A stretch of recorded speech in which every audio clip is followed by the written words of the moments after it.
Bizarre Brain Comics. Hello, my comic book friends, and welcome to Bizarre Brain Comics. I am Gary, your host, and this is where I like to take a look at some older comics, talk a little bit about the characters and creators, and examine the stories and the art. And this time, I want to show some more Bronze Age humor from Marvel Comics. This is Crazy number 3 from 1973. But before I do that, so I'd like to talk about, mention some YouTube channels. And last time I did that one on with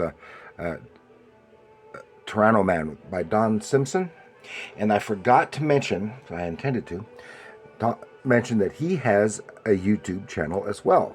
It's the Donald Simpson YouTube channel. There's more than one Donald Simpson YouTube channel. This one, you have to capitalize his name, Donald Simpson, the DS. There's another one has no unrelated with the lowercase ds. So, and it's mostly about his artwork and stuff. So, Don Simpson YouTube channel. Okay. So here we go. This is crazy. This is and Crazy was a humor and parody satire title originally from Atlas in the 1950s, running from 53 to 54. And it focused on pop culture, parody, and humor, which ran for 7 issues. Okay, then, here in 1973, they had a second iteration of the Crazy title, but this time they added the exclamation point to distinguish it, which ran for 3 issues in 1973. And they some of the earlier issues reprinted some material from Marvel's earlier humor title, Not Brand X,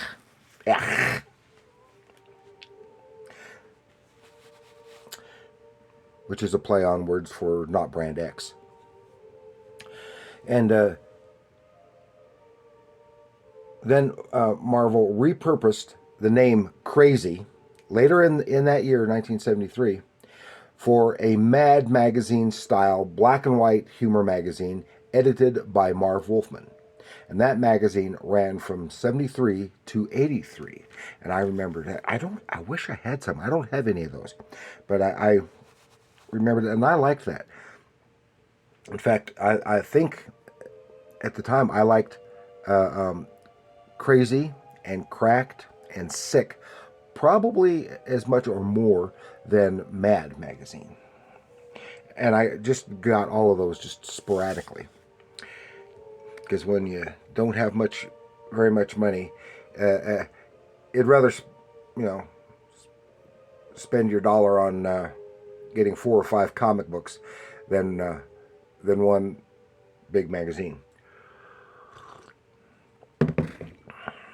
Okay, now this said 1973, and it says, "Look out, world! Marvel goes mad!" Ha ha! Yes, playing on Mad, and this is very very similar to some of the stuff that was done by Mad when it was in the traditional comic book format. And this is Special Awesome Origins issue, featuring the Fantastical Four and Superman. Enough said. There we have the things that, no sweat, guys. We got this creep on the ropes, pounding away at him, and to no avail, no effect at all. And of course, this has 2 stories, and they were both new at the time, I think. Yeah, and it was. And it was a lot of fun.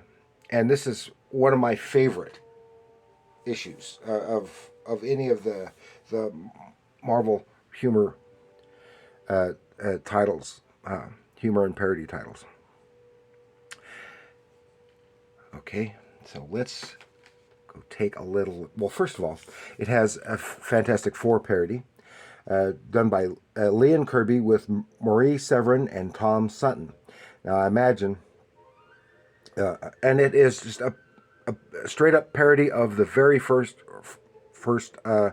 Fantastic Four story from Fantastic Four #1, at least the first half of it from that original story. And so Lee and Kirby have the credits, whether that's because it's based directly on that or what I think is Lee wrote it, and I think Kirby probably did loose breakdowns, with Marie Severin doing the finished pencils, and then Tom Sutton doing the inks, and yeah, they're just poking fun at comics in general in this book, and it's a lot of fun. And the second story, which is Superman, a Superman parody, is written by Roy Thomas with art by Marie Severin and I think it was Artie Simek doing the inks. I've forgotten. We'll see when I get to it. Okay, now here we have this great cover. I think this is this a Marie Severin? I think this is a Marie Severin cover, but I can't be sure. And here we see the origin of the Fantastical Four, and then we're right along the top. We're introduced to the character Weed Witchards, Mr. Fantastical, Bim Grim, the Thung, Shrew Storm as the Inevitable Girl, and Sunny Storm, the Human Scorch.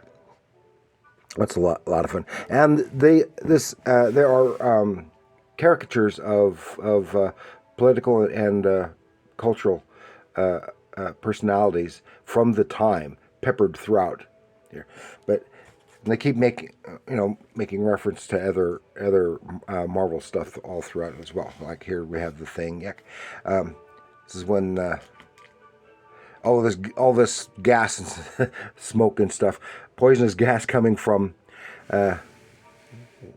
Schmackster building, which is of course, the headquarters of the Fantastical Four.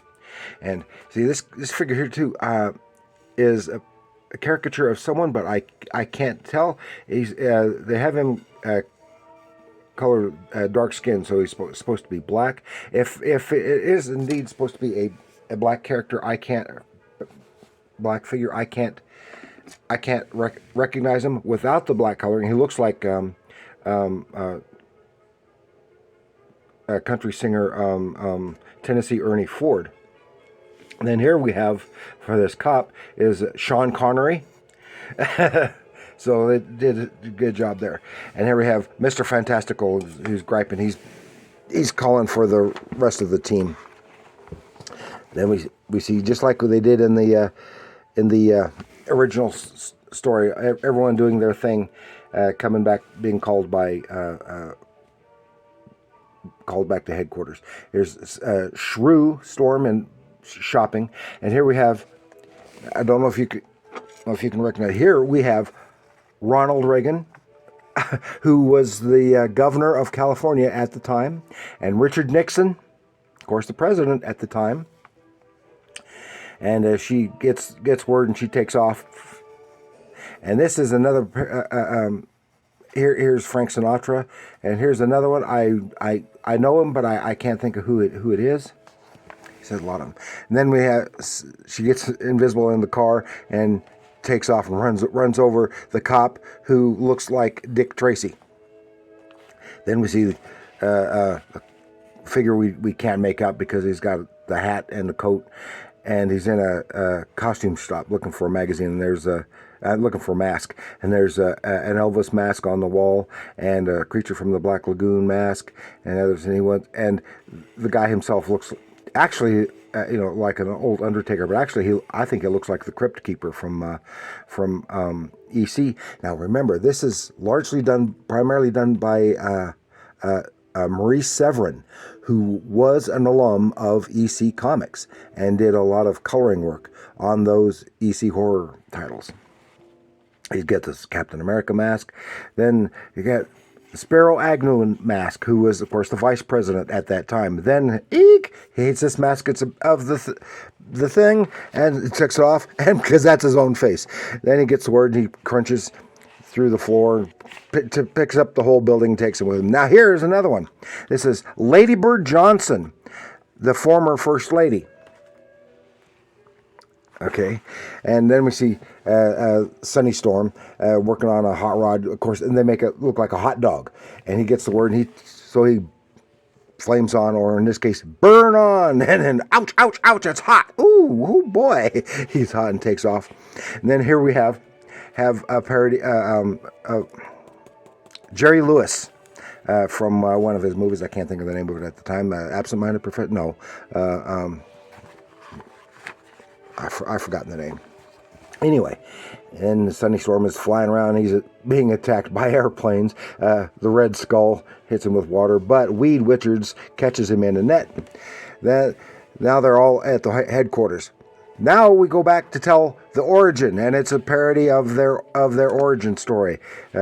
Just like that, with little gags and stuff, going into testing the rocket ship, going into space, cosmic rays, transforming, just like the usual, just like what happened, except it's filled with gags, and it's funny. Now they say, okay, we got these powers, what are we going to do with them? And say, oh, we got to make a fortune. We can go on TV. We can start a band. And no, we'll be superheroes. Okay, so and Sunny Storm burns their hands because he forgets to flame off, and then they're chasing him. And that's the end of it. It doesn't go on to another story, another part of the story. So then we have the origin of Superman, and they have a lot of gags in here referring to DC Comics and National Publications, which was the name of the publisher at the time, was National. Even up here in the corner, it says Superman AC Natural Comics, okay, just like the bullet that they had at the time, and we see Superman racing across the city, and he's from the planet Krypton, and his symbol it's a running gag. His symbol keeps changing on his costume, and here we have Ringo Starr from the Beatles. And goes smashing through stuff, and then we flash back to his origin on the planet Krypton with his parents, and the usual thing blows up and goes, hey, help! And how he crashes, a bunch of little gags here, and he crashes into Hickville instead of Smallville. And here, then, we have a parody of, these aren't actual people. This is a parody of the classic American Gothic by Grant Wood, a very, very famous painting. He smashes it down, it grows up, and powers develop and all this other stuff, and like that. And then he comes up with a way to disguise himself, because we all know the glasses, and with the comb and the glasses, combs out the spit curl, puts the glasses on, and even his parents don't recognize him. And his parents are Ma and Pa Kettle, and he is Cluck Kettle. Now, that is in a reference to a series of comedy movies from the 30s and 40s of Ma and Pa Kettle, who were Hicks. Okay, then he goes off. Actually, they kick him out. Becomes a reporter goes to Megapolis, becomes a reporter. This Lois Lane, or Lois, I forgot her name, Payne, something. And here's the reference with Sergeant Fury and General Ross during the war. I said, if I had a bunch like him, we could win the war in a minute. And he's standing in line for the for the phone booth so he can change. And then he's approached by people at Natural Publications, and here's where they start another running gag. They keep using words that start with D and C, and then with the letters D and C in very bold, and how he keeps getting more powerful, stronger than an explosion, and go so fast, and all this other stuff. And then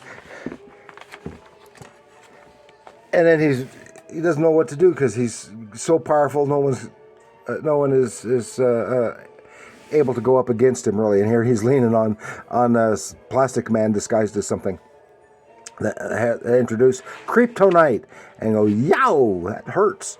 And how suddenly everyone's got Kryptonite, and he's up against Joker's. Aren't you a Nat Man villain? I said, yeah, but ever since Nat Girl, he can't see me for dust.